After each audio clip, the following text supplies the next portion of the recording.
The day started like any other on Earth. People went to work, kids to school. No one knew their world was about to change forever. It was 2:15 p.m. when every TV, phone, and computer screen suddenly went black. A few seconds later, they all lit up with the same message.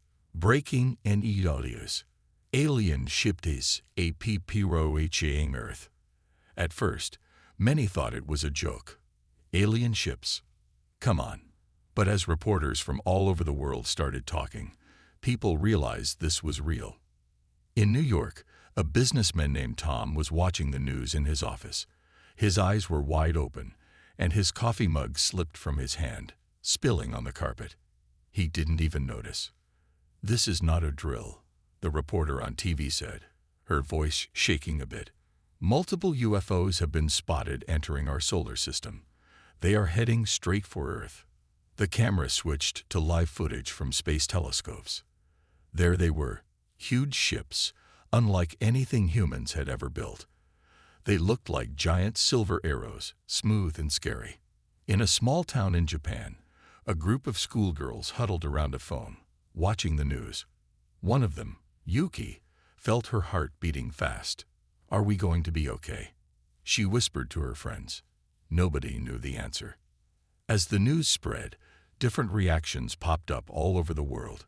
Some people ran to stores, buying all the food and water they could. Others went to churches or temples to pray. Many just sat at home, too shocked to do anything. World leaders quickly got together for an emergency meeting. They talked through video calls, their faces serious and worried. "We need to stay calm," said the President of the United States. "Panic will only make things worse." "But what do these aliens want?" asked the Prime Minister of India. "Are they friendly or here to attack us?" As if answering her question, all screens around the world suddenly changed again. This time, a strange face appeared. It wasn't human. The alien had blue skin, big black eyes, and no nose. When it spoke, its words were translated into all languages. "People of Earth," the alien said, its voice deep and echoing, "we are the Galactic Council. We have watched your planet for a long time. Your rapid growth and technology worry us. You are a threat to the balance of the galaxy." The alien's words made everyone's blood run cold. "A threat? Us?" The alien continued, "We give you a choice. Join us and obey our rules, or face destruction. You have 24 hours to decide." With that, the message ended, and screens went back to normal. But the world was far from normal now.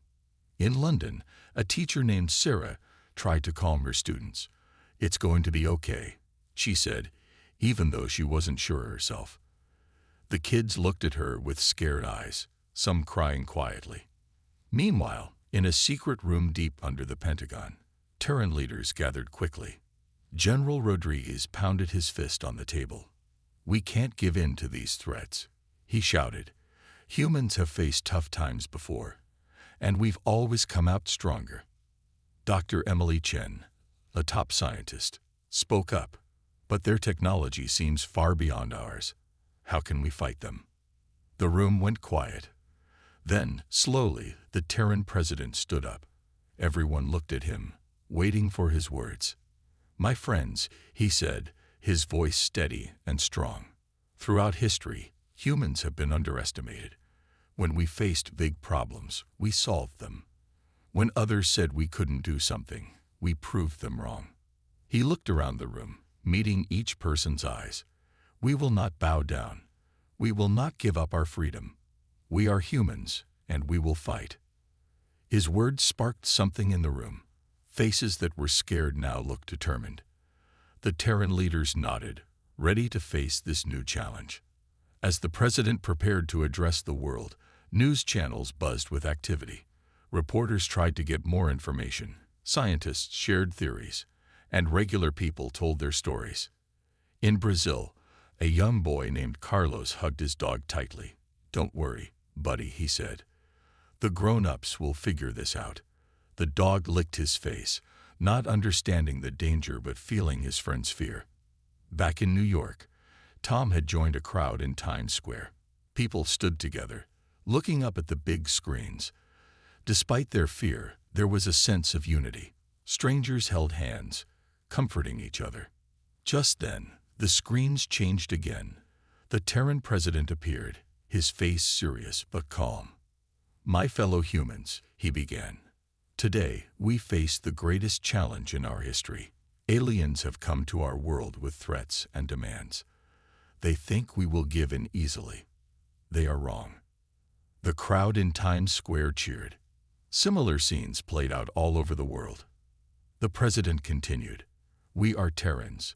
We have climbed the highest mountains, explored the deepest oceans, and reached for the stars. We have overcome diseases, built amazing cities, and created beautiful art. We are strong, we are brave, and we are united." His voice grew stronger. "To the Galactic Council, I say this: we will not obey. We will not surrender. Earth is our home, and we will defend it. Humanity stands together, ready to face whatever comes." As the president's speech ended, a new feeling spread across the world. Fear was still there, but now there was also hope and determination. Humans looked at each other and saw not strangers, but allies in a fight for their future. The next 24 hours would be crucial. But for now, Earth stood united, ready to face the stars. The 24-hour deadline was ticking away. All around Earth, people waited nervously. What would happen when time ran out? In Washington, D.C., the Terran president sat in the Oval Office. He looked tired but determined. His team rushed around, bringing reports and updates. "Mr. President," said his chief of staff, "it's time for your speech." The president nodded and stood up. He straightened his tie and took a deep breath. This might be the most important speech in human history. As he walked to the podium, cameras from all over the world focused on him. People everywhere stopped what they were doing to watch. In homes, offices, and public squares, all eyes were on screens. The president began to speak. "My fellow Terrans, the time has come to answer the Galactic Council's ultimatum. They thought we would be scared. They thought we would give up. They were wrong." In a small apartment in Moscow, a family leaned forward, listening closely. The father, Ivan, squeezed his wife's hand. The president continued, "To the Galactic Council, our answer is clear. Earth will not bow down. We choose freedom. We choose to fight back." Cheers erupted worldwide. In New York's Times Square, people hugged and shouted. In a village in Kenya, elders nodded with approval. Humanity was united like never before. But the president wasn't finished. "For years we've been preparing. Today, I reveal our secret. Earth has defenses the aliens don't know about." Gasps of surprise filled the air. What did he mean? "Deep under the oceans and hidden in mountains, we've built advanced weapons. We have ships that can travel in space. We are ready for this fight." As the president spoke, things started happening all over the world. In the middle of the Pacific Ocean, the water began to churn. Slowly, a massive structure rose from the depths. It was a huge spaceship, sleek and powerful. Similar scenes played out elsewhere. In the Alps, a mountain split open, revealing a high-tech base. In the Sahara Desert, sand shifted to uncover a massive cannon aimed at the sky. People watched in awe. How had this been kept secret for so long? The president explained, "We knew this day might come. The best minds from all countries worked together in secret. Now, it's time to use what we've built." Just then, alarms blared. The alien ships were making their move. They were entering Earth's atmosphere. But Earth was ready. From hidden bases, Terran spaceships took off. They looked small compared to the alien vessels, but they were fast and agile.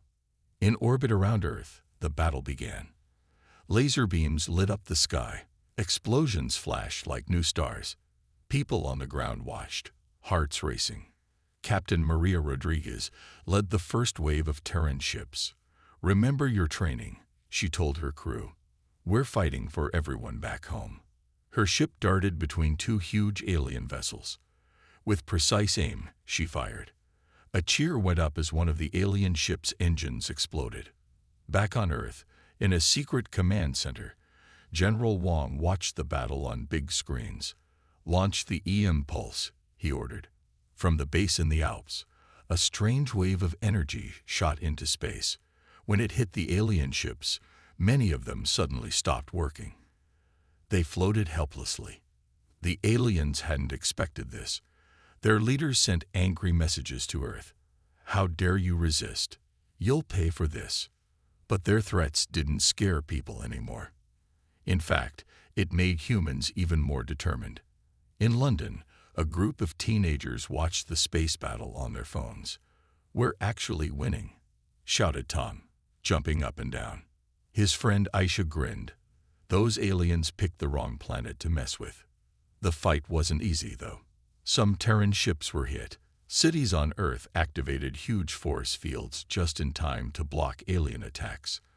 The ground shook, but people stood strong. In Rio de Janeiro, a young mother named Anna hugged her baby tight as explosions lit up the sky. "It's okay, little one," she whispered.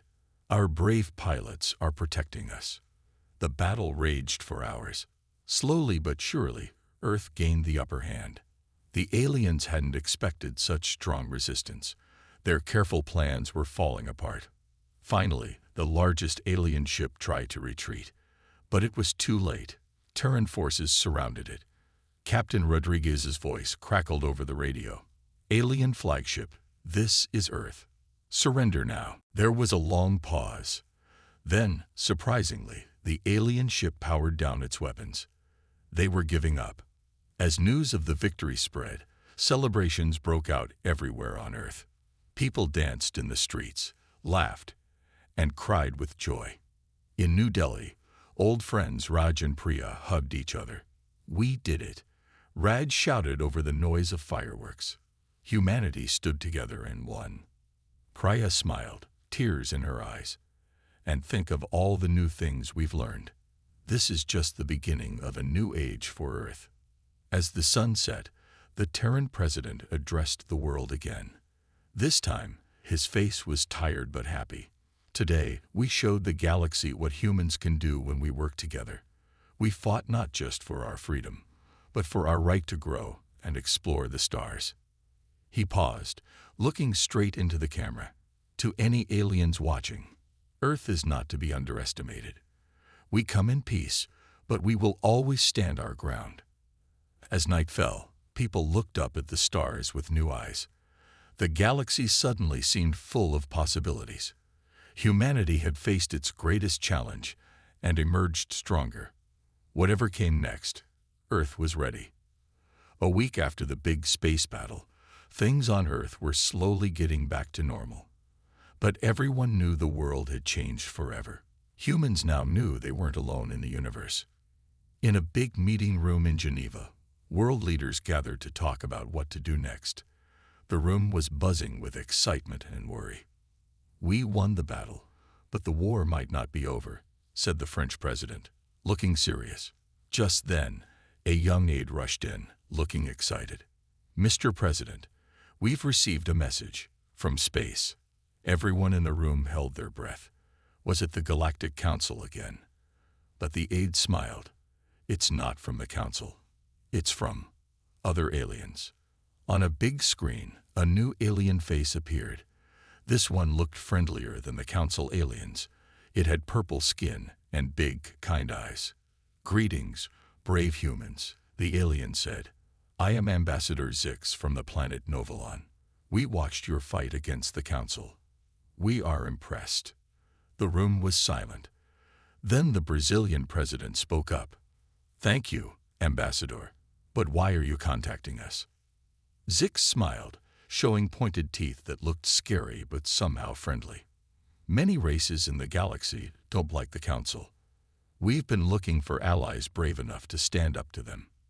We think you humans might be perfect partners." Excitement filled the room. Humans weren't alone in opposing the Council. Over the next few days, More alien races sent messages to Earth. Some looked like giant insects, others like talking clouds. Each one wanted to meet the humans who had defied the mighty Galactic Council. World leaders decided to invite these friendly aliens to Earth for a big meeting. They chose New York City as the place. On the day of the meeting, New York was buzzing with excitement. People lined the streets, eager to see real aliens up close. Little Timmy pushed through the crowd, trying to get a better view. "I can't see," he complained to his dad. Just then, a long, shiny spacecraft appeared in the sky. It landed smoothly in Central Park. The crowd held its breath as the ship's door opened. Out stepped Ambassador Zix, waving to the crowd. People cheered, but some also gasped. Seeing an alien on TV was one thing. Seeing one in real life was something else. More ships landed, bringing aliens of all shapes and sizes. Some floated, some crawled, and some changed colors as they moved. At the UN building, human leaders welcomed their space visitors. It was a historic moment, but also a bit awkward. When the Indian Prime Minister tried to shake hands with a jellyfish-like alien, her hand went right through its body. The alien giggled, making a sound like tinkling bells. "Sorry," the Prime Minister said, blushing. "I'm not sure how to greet you properly." The jellyfish alien waved a tentacle. "No worries. On our planet, we greet by changing colors. See?" It turned from blue to pink. As the meeting started, it became clear that humans and aliens had a lot to learn from each other. A cat-like alien named Myelon was fascinated by Earth food. When someone offered him a slice of pizza, he sniffed it carefully. "You eat this?" he asked, looking confused. "Try it," urged the Italian ambassador. Myelon took a small bite. His eyes went wide. "This is amazing," he purred, quickly eating the rest. Soon, aliens were trying all sorts of Earth foods. Some loved ice cream, while others thought broccoli was the best thing ever. Humans were just as curious about the aliens. A group of scientists asked the cloud-like aliens how they could float. "Oh, that's easy," one cloud alien said. "We control our density." Like this, it suddenly became as solid as a rock, dropping to the floor with a thud. Everyone jumped back, surprised. The cloud alien laughed and floated up again. "Sorry, couldn't resist." As the day went on, humans and aliens found they had more in common than they thought. They all cared about their families, enjoyed music, and wanted peace. But there were funny moments too. When a human diplomat tried to use the alien's universal translator, it made his voice sound like a squeaky toy. Everyone, human and alien, burst out laughing. The funniest moment came when a dog belonging to one of the security guards got loose. It ran straight to a furry alien and started barking happily. The alien, surprised at first, then bent down and barked back. The two seemed to understand each other perfectly. "Well," said the American president, chuckling, "I guess dogs really are universal." As night fell, the new friends gathered in Times Square. The big screen showed images of Earth and the aliens' home planets. Ambassador Zix raised his arms. "Today, we start a new chapter in galactic history. Humans, welcome to the stars." The crowd cheered. Fireworks exploded overhead, painting the sky with colors. Aliens watched in wonder, having never seen anything like it. A small girl tugged on Zix's robe. "Mr. Alien," she asked shyly, "will you come to my school and tell us about space?" Zix knelt down, his big eyes twinkling. "I'd be honored, little one. And perhaps you can teach me more about this wonderful pizza." As the celebration continued, humans and aliens mingled, sharing stories and dreams. The galaxy suddenly felt much bigger, but also much friendlier. Back in the UN building, world leaders and alien ambassadors signed a new treaty. Earth was now part of a galactic alliance. The future was uncertain, but exciting. Humans had not only stood up to a threat, but they had made new friends among the stars. As dawn broke over New York, people looked up at the sky with new eyes. The universe was full of wonders, and humanity was ready to explore it all. 2 months after Earth made new alien friends, things were going well. Humans were learning about space, and aliens were enjoying Earth culture. But not everyone in the galaxy was happy about this. The Galactic Council was angry. They didn't like that Earth had new allies. So, they decided to attack. Their target? The new human space station called Star Bridge. It was a big, shiny ring floating in space. Humans and friendly aliens used it to meet and trade. On a quiet Tuesday morning, alarms suddenly blared on Star Bridge. Red lights flashed everywhere. Commander Sarah Chen ran to the control room. "What's happening?" she shouted. A young officer pointed at the big screen. "Council ships, ma'am. At least 20 of them." Sarah's heart raced, but she stayed calm. "Send out the alert. And get our pilots ready." All over Star Bridge, people and aliens rushed to safety spots. In the hangars, brave pilots jumped into their spaceships. One of these pilots was Jack Rodriguez. As he climbed into his ship, he thought of his family back on Earth. "I've got to protect them," he whispered. The hangar doors opened. Jack and other pilots flew out into space. Their ships looked small next to the big council vessels. "Remember your training," Sarah's voice came over the radio. "We've beat them before. We can do it again." The council ships fired first. Big purple lasers shot towards Star Bridge. But a blue shield appeared around the station, blocking the attack. "Ha!" laughed a furry alien engineer named Grix. "My shield works perfectly." Now it was Earth's turn to fight back. Jack flew his ship right at the biggest council vessel. "Eat this," he yelled, firing his lasers. The council ship's armor was tough. Jack's attack didn't do much damage, but it got their attention. "Human ship detected," a robotic voice from the council ship said. "Destroying now." A huge beam of energy shot at Jack. He rolled his ship to the side, just barely dodging it.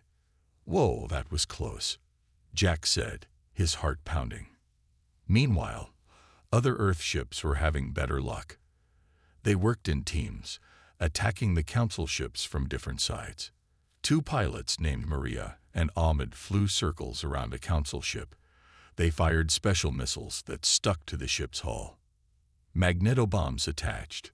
Maria called out, "Everyone, back away."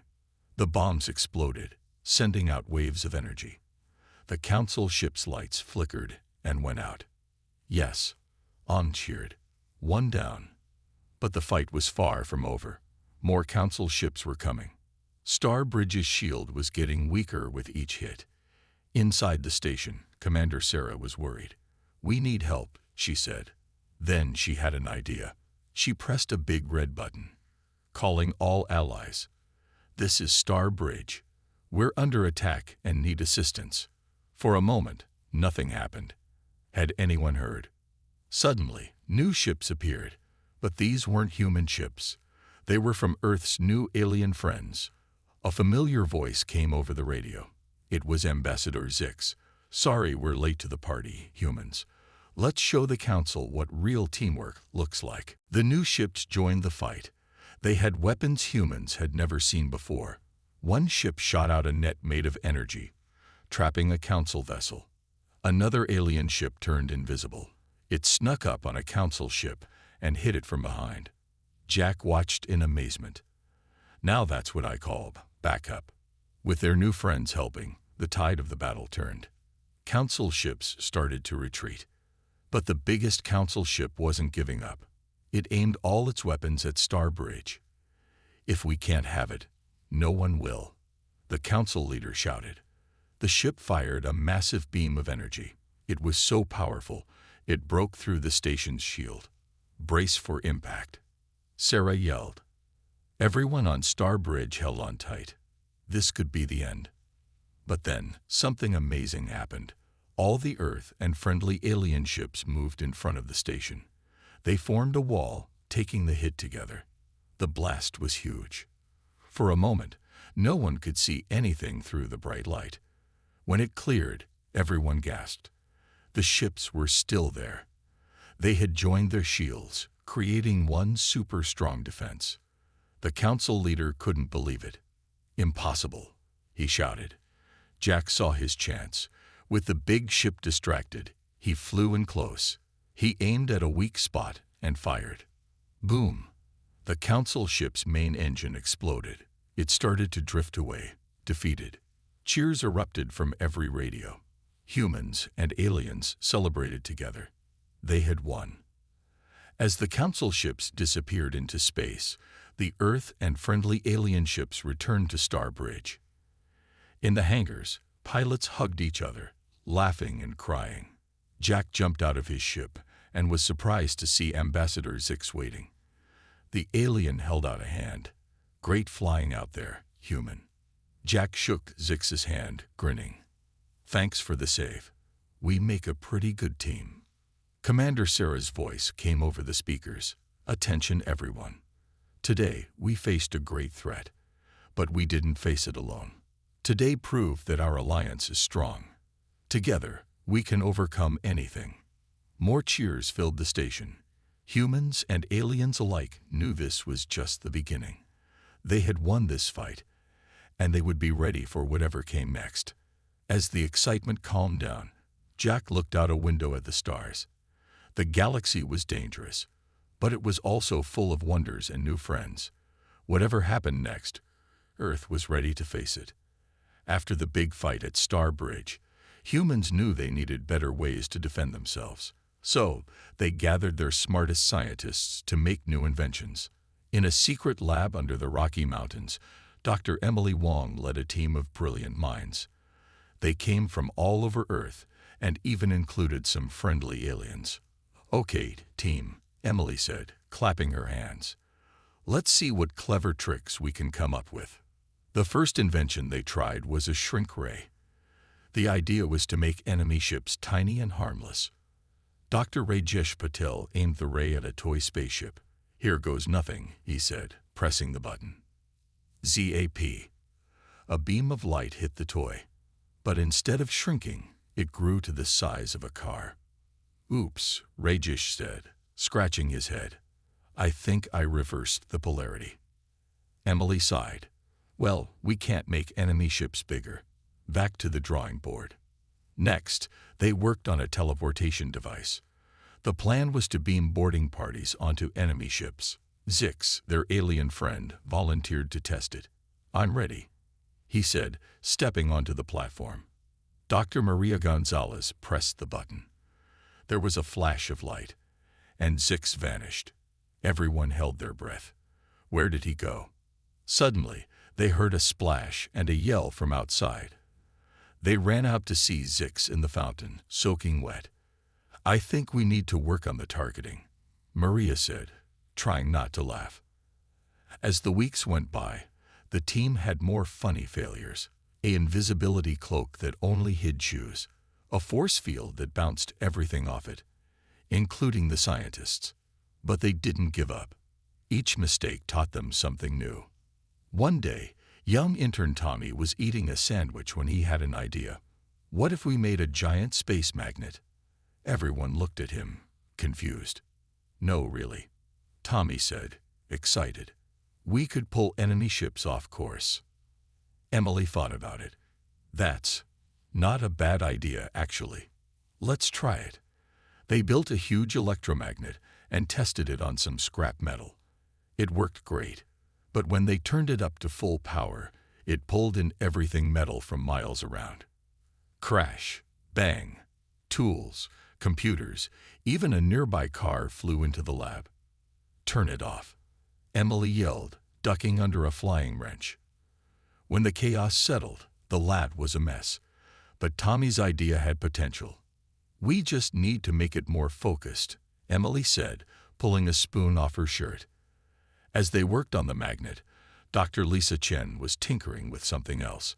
She called it the bubble blaster. It traps enemy ships in unbreakable bubbles, Lisa explained. They tested it outside. Lisa aimed at a flying drone and fired. A huge bubble formed around the drone, trapping it perfectly. Everyone cheered. But then the wind picked up, and the bubble started to float away with the drone inside. "I didn't think about that," Lisa said, watching the bubble disappear into the clouds. Despite the setbacks, the team was making progress. They combined ideas, fixed problems, and slowly but surely, their inventions started to work. The shrink ray became a tool to make spaceship parts smaller for easy transport. The teleporter was perfect for quick space station repairs. Even the magnet found a use in collecting space junk. But their best invention came from an accident. Dr. Rajesh was working late one night, very tired.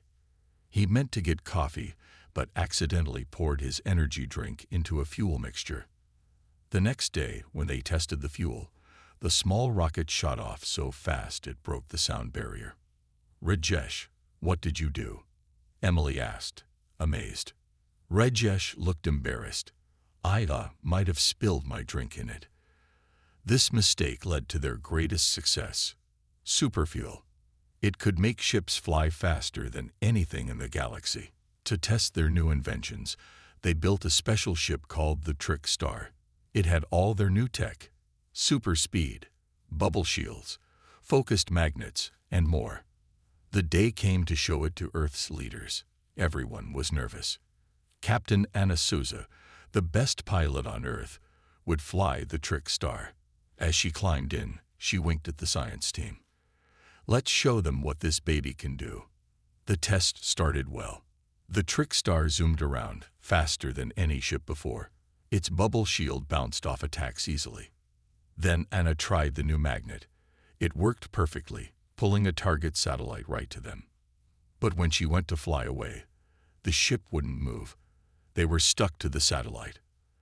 We have a small problem," Anna radioed. In the control room, everyone started to panic. The world leaders were watching. This was embarrassing. Then Tommy had another idea. "Captain, try the shrink ray on the satellite." Anna fired the shrink ray.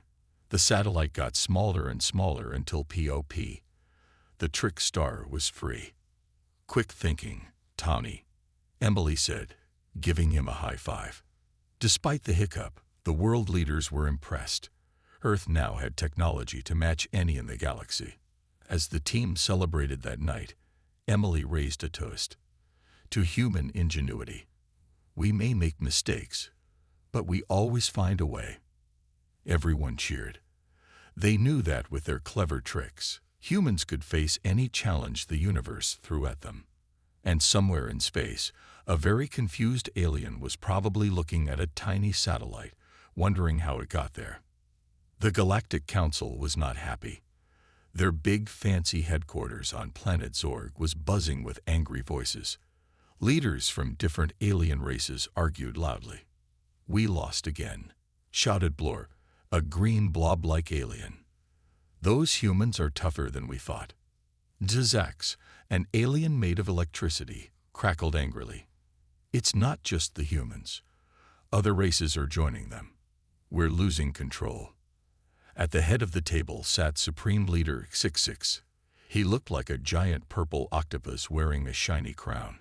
66 banged his tentacle on the table. "Silence," he roared. Everyone stopped talking. "We are the Galactic Council. We've ruled space for thousands of years. We can't let some primitive humans ruin everything." But not everyone agreed. Fluffy, a small cute alien who looked like a talking cloud, spoke up. "Maybe we should try being nice to the humans. They seem friendly."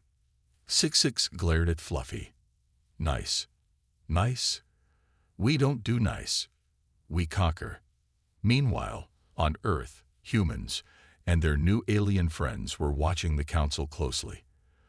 They had spies everywhere. In a secret room under the White House, President Jane Smith met with Ambassador Zix and other leaders. "Our spies say the council is fighting among themselves," Jane said, smiling.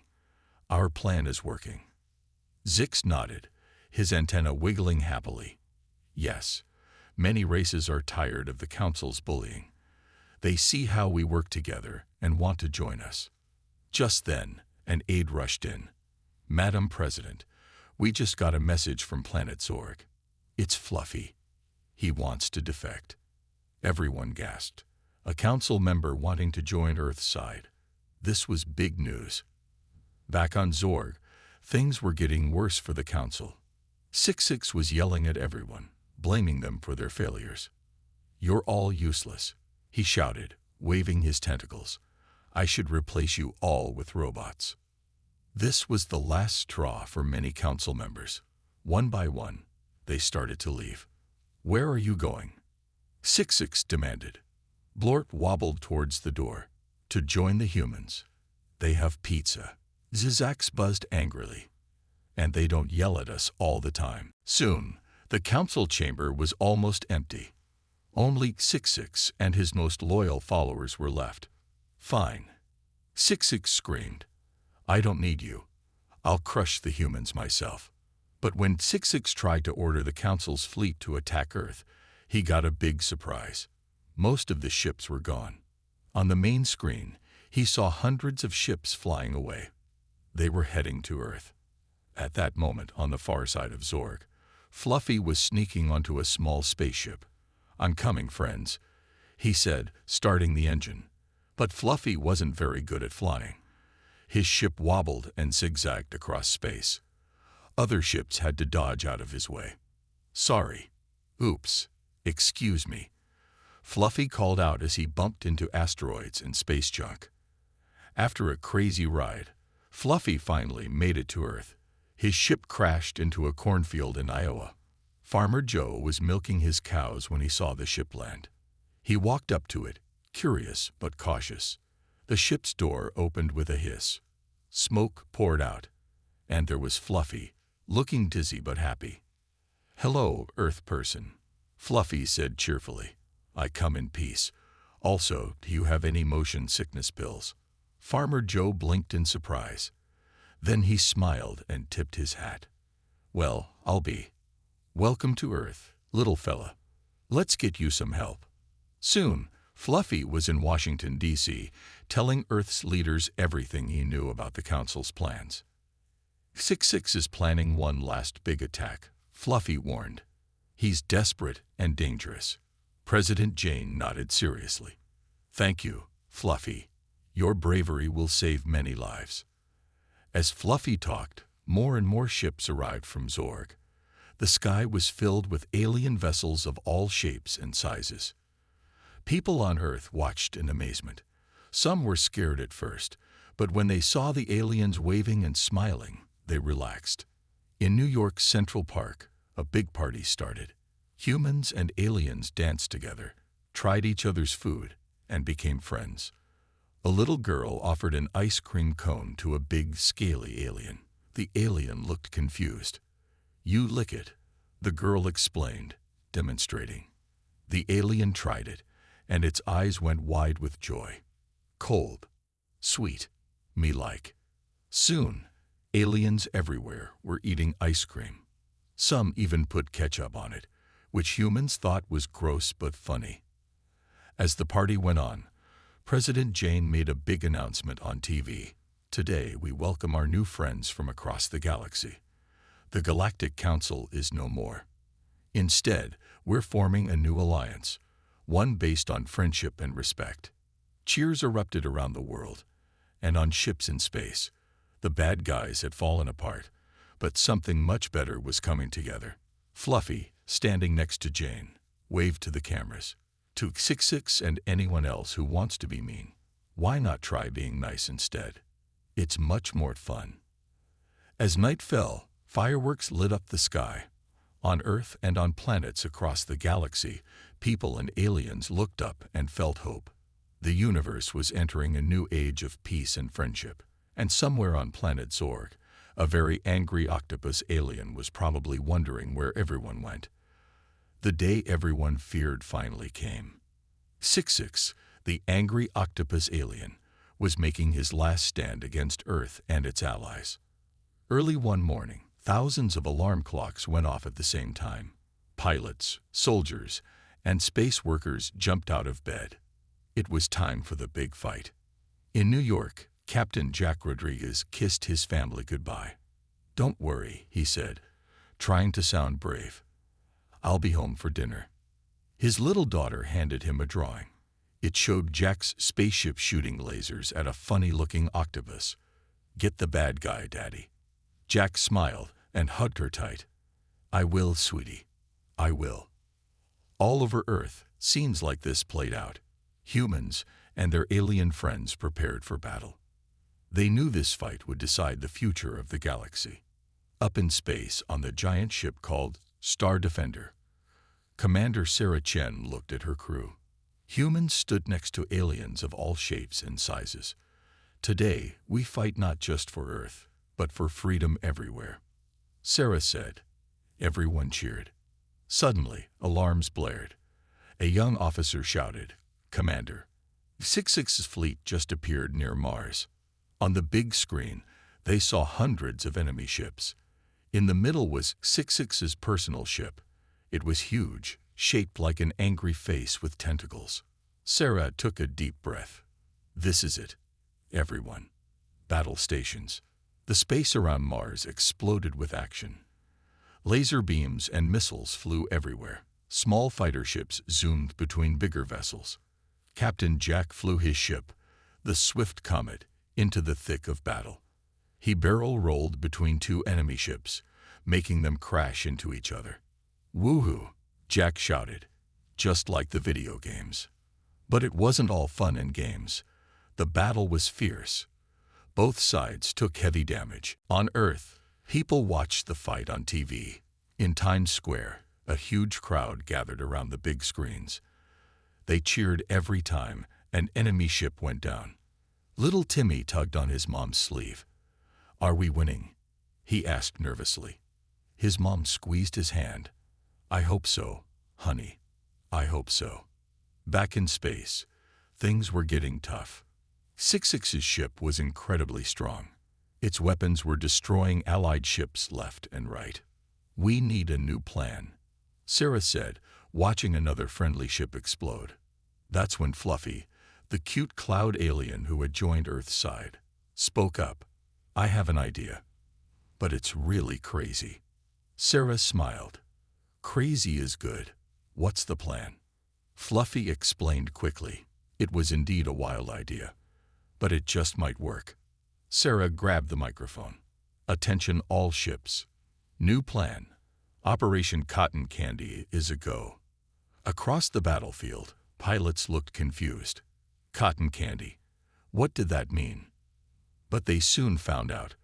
All the small, fast ships started flying in circles around 66's big ship. They went faster and faster. "What are they doing?" 66 growled, his tentacles waving angrily. The small ships were creating a giant space tornado. In the middle of the tornado, Fluffy's ship appeared. It was carrying Earth's secret weapon, the super magnet. Fluffy turned on the magnet. Suddenly, all the loose metal parts from the destroyed ships started flying towards 66's vessel. "No, stop that," 66 yelled. But it was too late. A huge ball of space junk formed around 66's ship. It got bigger and bigger until his ship couldn't move or fire its weapons. The Allies cheered. 66 was trapped, but he wasn't giving up yet. "You think this can stop me?" His voice boomed across space. "I'll show you true power." 66's ship started to glow. It was powering up for one final massive attack. "Everyone, get back," Sarah ordered. "He's going to self-destruct." Ships scrambled to get away. But Jack saw that Fluffy's ship wasn't moving. "Fluffy, get out of there," Jack called over the radio. "I can't," Fluffy replied. "The magnet is stuck. If I leave, 66 will escape." Without thinking, Jack flew the Swift Comet towards Fluffy. "I'm coming to get you." "Jack, no, it's too dangerous," Sarah shouted. But Jack didn't listen. He reached Fluffy's ship just as 66's vessel started to crack. "Jump, Fluffy," Jack yelled, opening his ship's hatch. Fluffy leaped from his ship to Jack's. It was like a puffy white cloud floating through space. Jack caught Fluffy and immediately turned his ship around. He fired up the Swift Comet's secret weapon, the super fuel engines. The ship shot away faster than light just as 66's ship exploded. The blast was so big it lit up the entire solar system. When the light faded, everyone held their breath. Did Jack and Fluffy make it? For a moment, there was silence. Then, a crackly voice came over the radio. "This is Swift Comet. We're okay. A little crispy around the edges, but okay." Cheers erupted across the entire fleet. They had won. 66 was defeated, and the galaxy was free. As ships started flying back to Earth, Jack looked at Fluffy. The little cloud alien was singed and smoking slightly. "You okay, buddy?" Jack asked. Fluffy coughed, then grinned. "I'm great. That was the most exciting thing ever. Can we do it again?" Jack laughed and shook his head. "Maybe next time we'll just get ice cream instead." As Earth came into view, Jack smiled. He had promised his daughter he'd be home for dinner. And thanks to friends like Fluffy and the bravery of everyone who fought, he was keeping that promise. The final showdown was over. A new era of peace was just beginning. The day after the big space battle, Earth was buzzing with excitement. Humans and aliens alike were celebrating their victory. The evil 66 was gone, and the galaxy was free. In New York City, a huge parade was taking place.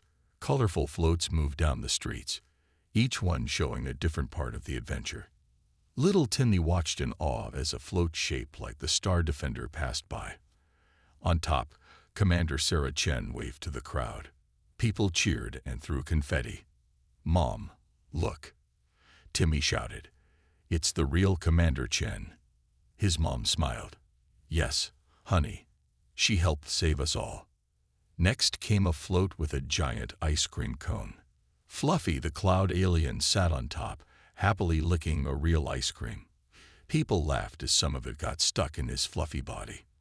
But the biggest cheer came when Captain Jack Rodriguez's float appeared. It was a perfect copy of his ship, the Swift Comet. Jack stood at the front, waving and smiling. As Jack passed Timmy, their eyes met. Jack winked and gave Timmy a thumbs up. Timmy's face lit up with joy. "Mom, did you see that?" Captain Jack winked at me. Timmy couldn't believe it. The parade ended at Central Park, where a big stage was set up. President Jane Smith stood at the microphone, with human and alien leaders behind her. "Today, we celebrate not just a victory," Jane said, "but the birth of a new galactic community, humans and aliens working together in peace." The crowd roared with approval. Jane continued, "And now, I have a big announcement.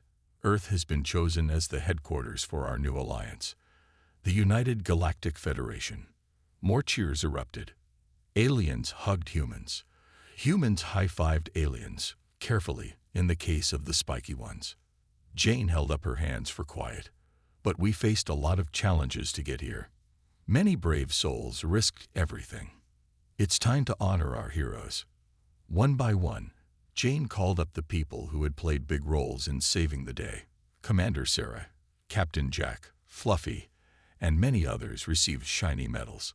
When it was Fluffy's turn, he floated up to the stage, still eating ice cream. Jane tried to pin the medal on him, but it kept falling through his cloud body. Finally, they decided to tie it around him like a belt.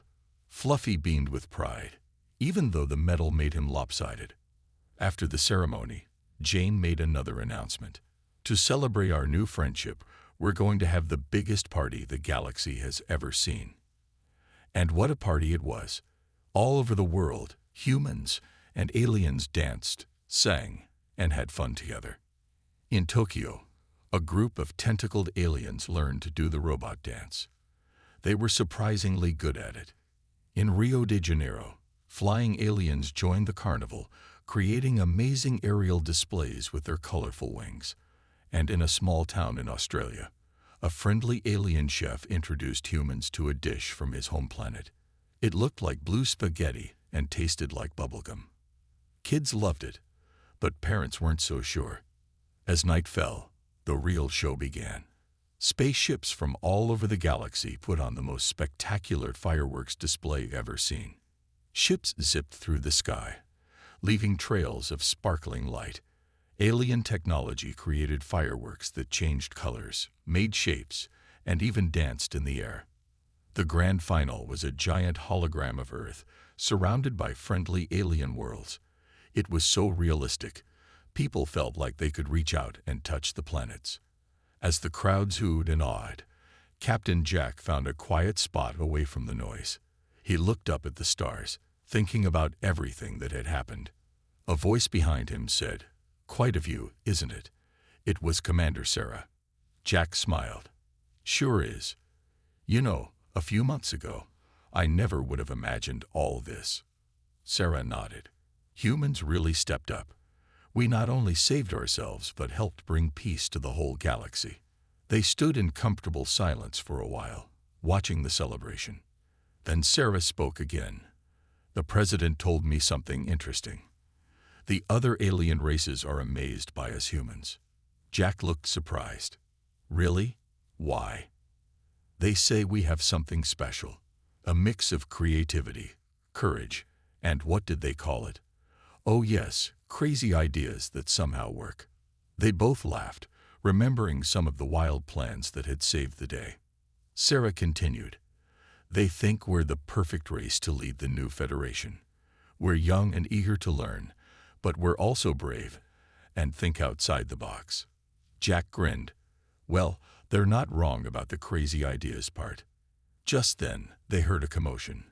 Fluffy was zooming by on a rocket-powered skateboard, a trail of ice cream behind him. "Woohoo! Look at me! I'm extreme clouding," Fluffy shouted as he whizzed past. Jack and Sarah watched, amused, as a group of human and alien kids chased after Fluffy, all wanting a turn on the cool skateboard. "You know," Jack said, "I think the galaxy is in for some interesting times with us humans in charge." Sarah nodded, smiling.